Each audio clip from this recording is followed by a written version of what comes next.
There's a lot said about amalgam fillings in the popular press, and it's one of the questions I often get asked by patients.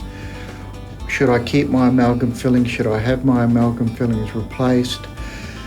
Basically, there's three issues that seem to come up all the time, and let's just cover those very quickly. First one is toxicity.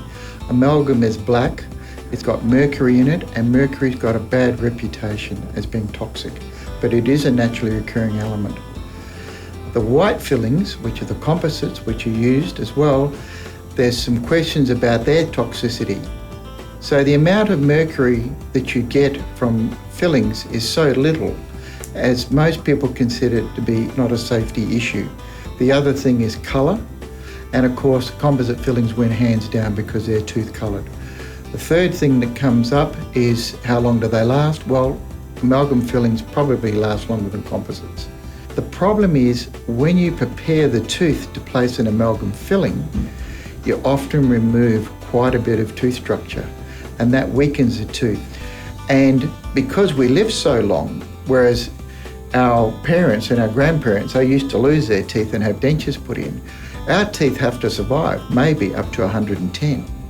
So therefore, amalgam fillings, the problem is that the cavity preparation is too destructive. The question of replacing amalgam fillings is an important one because that's what a lot of people say. Once the amalgam filling is in, as long as it's been done correctly, it's probably best to leave it in because the damage has already been done. And if you're going to replace an amalgam filling with a composite, you may not be solving the problem. You're not. The only way that you can make the tooth stronger is to take the amalgam filling out and put in an indirect restoration. When you make an indirect restoration, because it doesn't flex, you can actually get the patient biting on the middle of their tooth again. And the porcelain or the gold is not going to flex and cause pain, it's going to take the load. And that's where you want to be biting on the tooth. Not on the outside, which is going to flex, you want to be biting in the middle fossa where it's designed to take the load. So in other words, simply, should you replace amalgam fillings? Probably if you're getting symptoms. If the tooth is showing signs of cracking and the tooth is at risk of fracturing. A lot of root canal treatments are done on teeth with cracks in, and because the crack continues to open up, bacteria get in through the crack, and so the root canal treatment fails.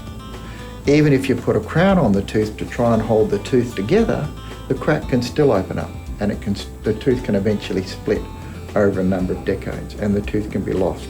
What you want to do is you want to see a dentist where there's a range of treatments offered to you, and you should always ask when you see a dentist which treatment is more suitable for you. And sometimes it comes down to cost, sometimes it comes down to a whole lot of other issues.